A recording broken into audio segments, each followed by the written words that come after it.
Hey, welcome to 9 to 5. I'm Josh, and just giving a quick intro to this episode. Normally, these conversations are between myself and Elliot, but Elliot is off in France exploring where he's going to move to later this year. Check out those episodes in our catalog here. But this one's going to be a little different. It's our first guest appearance. I'm joined by my wife, Lori, and we're talking about a couple of different topics. The first was why it was important to us to pay off our very low interest rate mortgage. We did the unthinkable, paid off a 3% mortgage many years ahead of schedule before I retired. And then the second part of our conversation is just her giving her candid overview of how my retirement has gone so far. We talked through some of the challenges that I've had along the way and maybe just kind of discuss how things are going to look going forward. So hopefully you enjoy this conversation and give us some comments and feedback. And I'd really love Lori to come on the show more often. And if we can get some positive feedback, she might be more inclined to join us. We'll see. Also, stay tuned to the end of the episode. There was some tough moments of us getting this recording started because we were recording in a hotel room while we were away from home for the night. Things got a little silly, but I'll leave those in as kind of like bloopers at the end if you'd like to check those out. So with that, I'll go ahead and kick it to our conversation. Thanks for listening. So today I'm joined by my beautiful wife, Lori. How you doing? I'm good. How are you? I'm doing pretty well. We're here in Columbia, Missouri to see a concert this afternoon or evening, I guess it is. Looking forward to that. Watching Nick Hexum in his solo career, the lead singer of 311.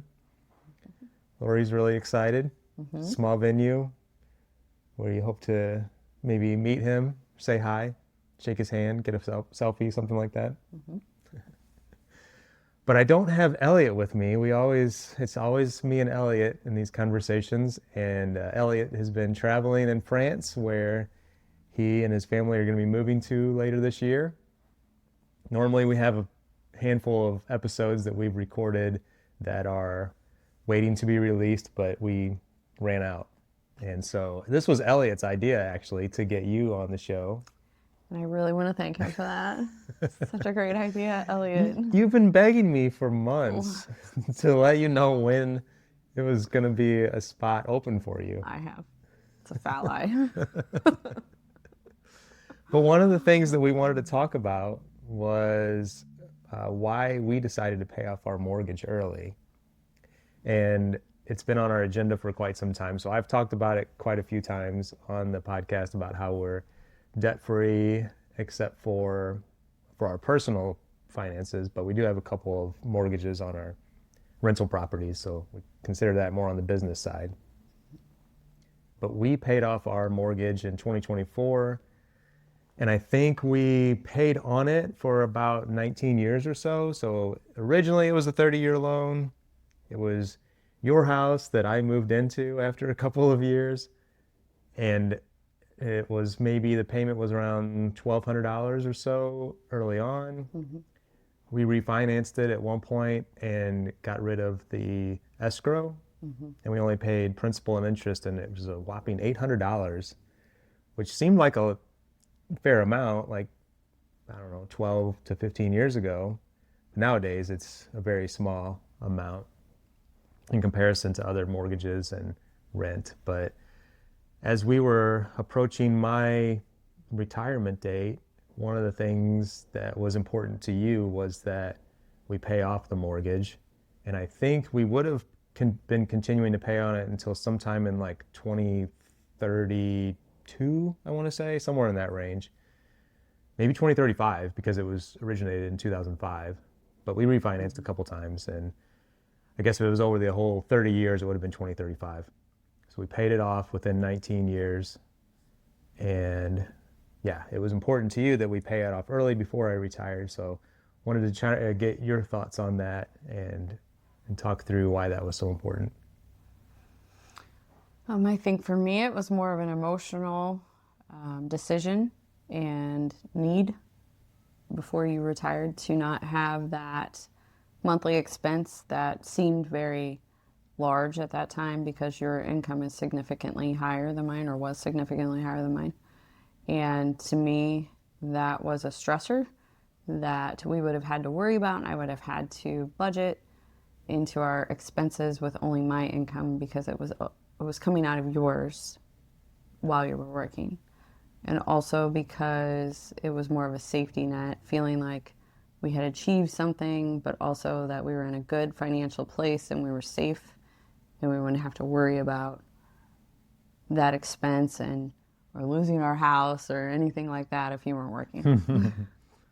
Yeah, that's right. I kind of forgot that it was just coming out of my paychecks. We always had it set up as auto payment, or for many years we did. And the way that we organized my checks, whenever they would come in, they would get direct deposited. And we actually, at one point, I made it very complicated where I had like 5 different savings accounts that the money was getting split out into. We had like mortgage, we had like car repair and maintenance, what were some of the other ones? Taxes, insurance. Yeah. Was there one that was like travel? Maybe, oh yeah, travel. There may have been one that was kind of more just like long-term emergency fund or something. I think so. But we since consolidated all that. But yeah, that's right. It was all just coming from my paycheck and then immediately going out. So we got to a point, I think it was in 2022 or 23, where we started looking at it and we're like, well, if we just double up the payments between here and the rest of or until I don't remember what the time frame was, but it was only like a year and a half, we would get it paid off. And that happened in the middle of 2024. But our interest rate was relatively low. It wasn't as low as some people have now, where it's below 3%, and that, is long since passed, but ours was 3.75. And a lot of people, that's where the controversy comes in with this topic, because a lot of people will say, rather than put that extra money towards the mortgage, if you invested it, it's going to grow a lot faster at the higher interest rate.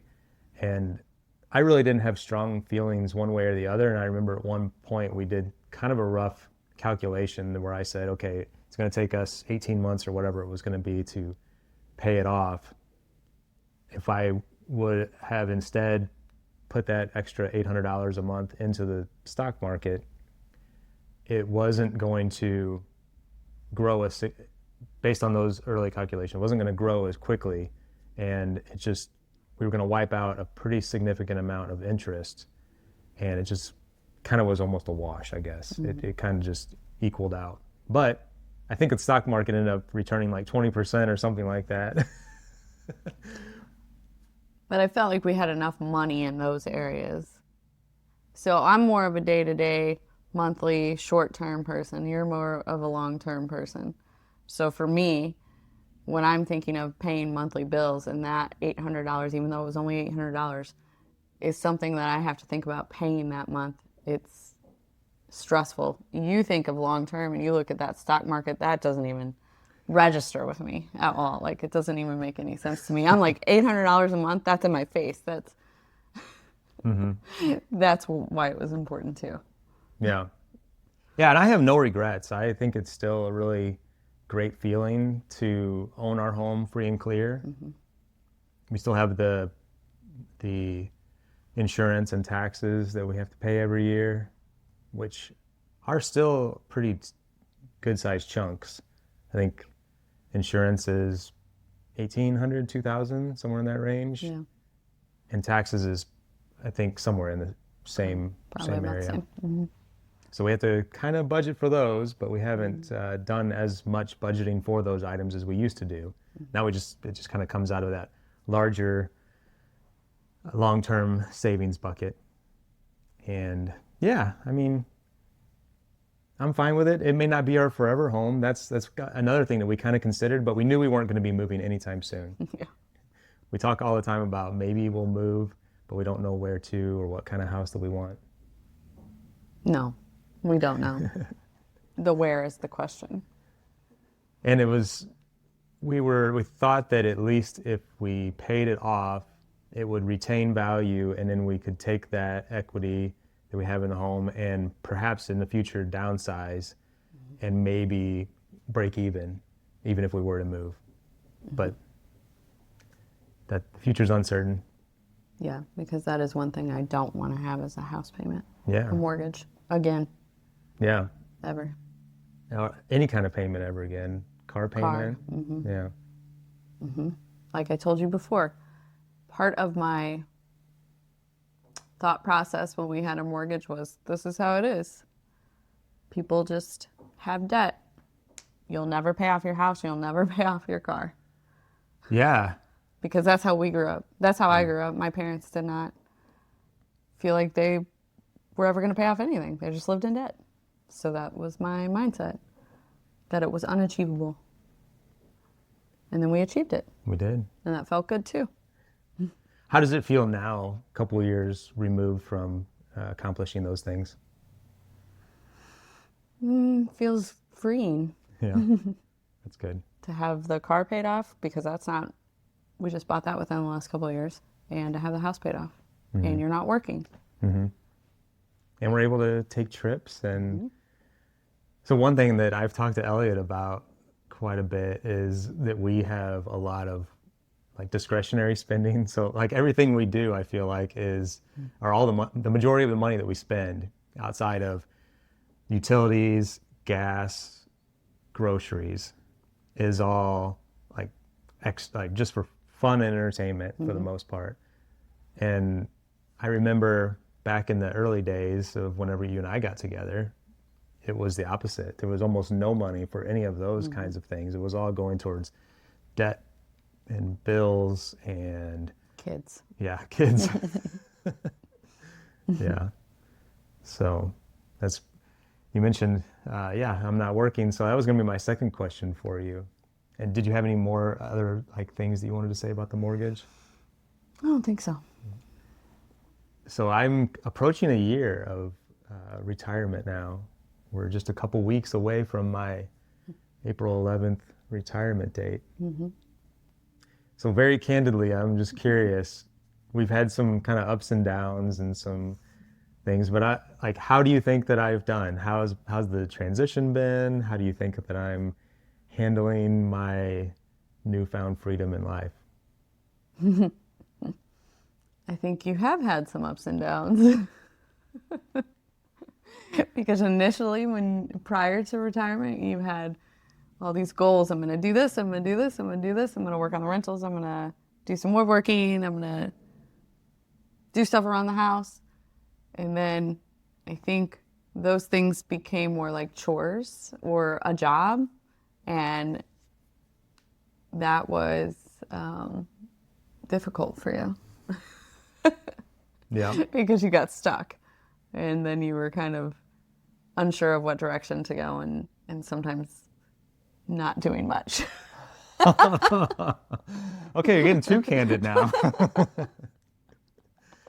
Well, they're not doing much in the sense of like those things that you said you wanted to do or were going to do. You were doing a lot of things that were enjoyable to you. Mm-hmm.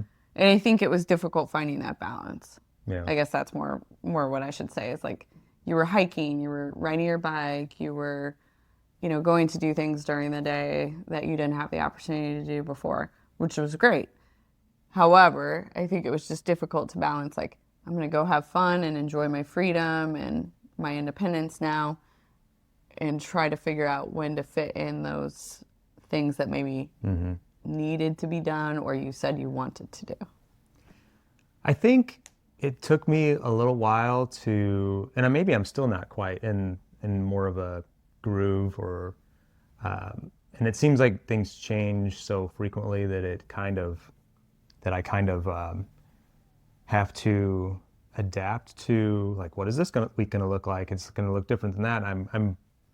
I still, even though I maybe push away like the need to have structure and routine, I think I function better with that.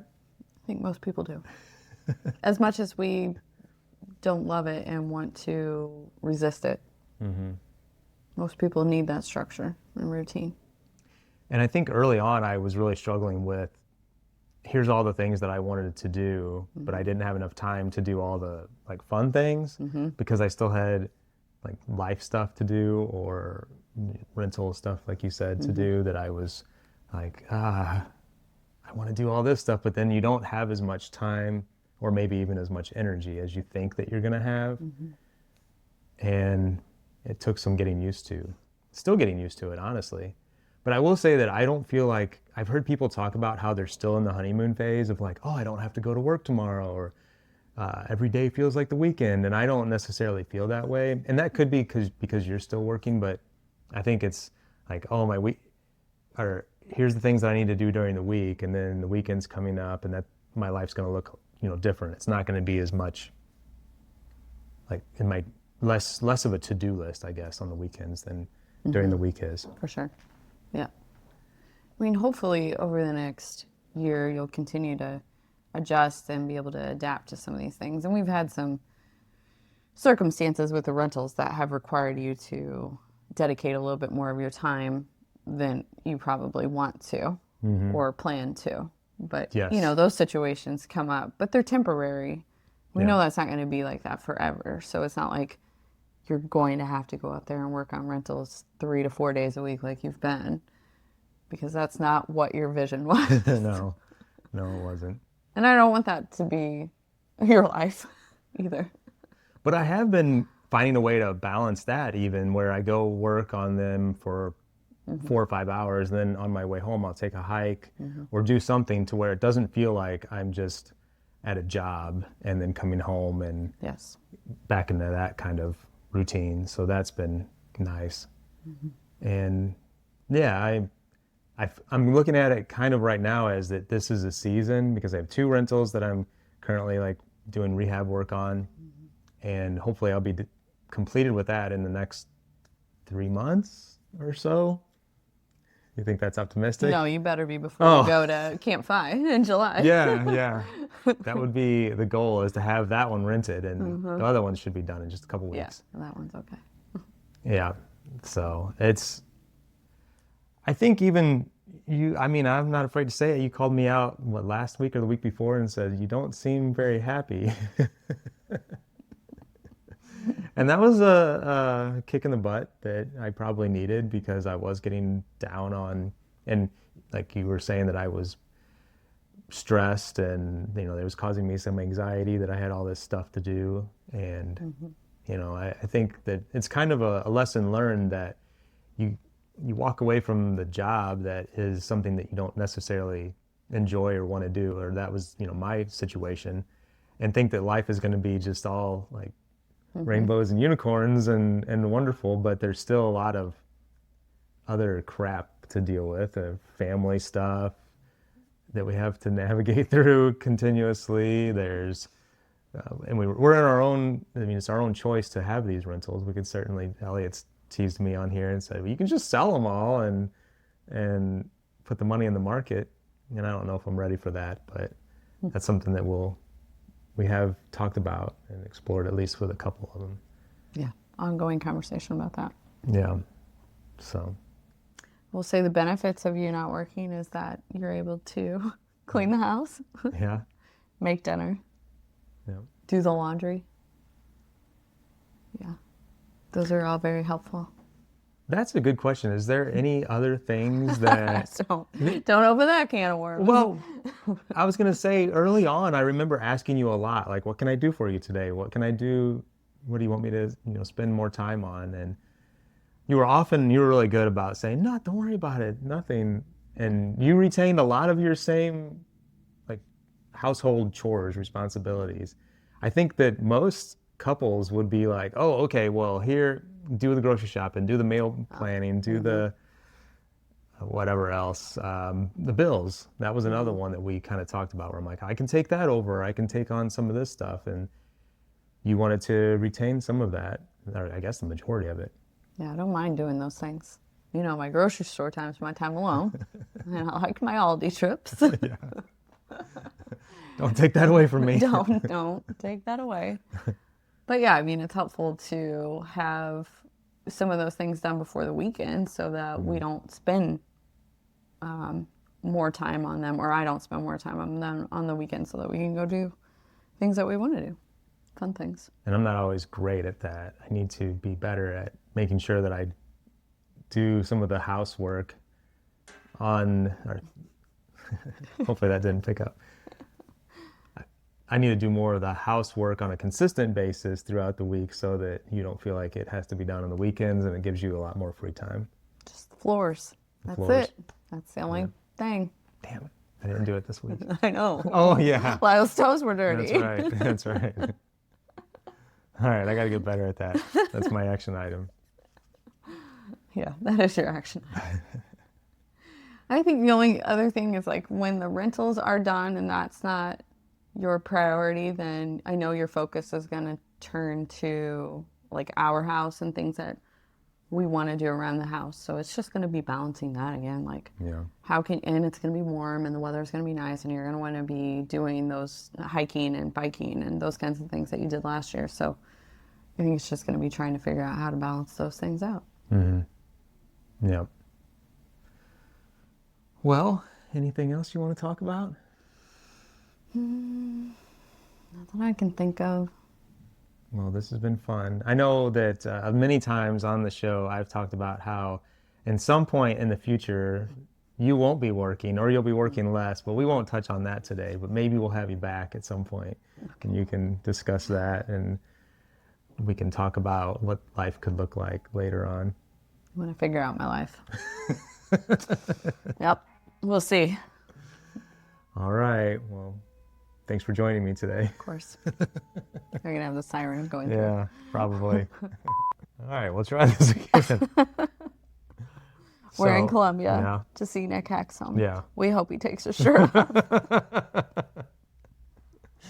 That's Speak the gist for of yourself. it. Whatever you love it to. And then we're going to ask him about his workout program. Nutrition. Oh, nutrition, yeah. Because he's pretty ripped. He's very ripped. I mean, he's not bulky. He's not like big. He's just no Fit. fat. Yeah, fit. We just got back from having lunch. Do you think he would have the lunch that we had?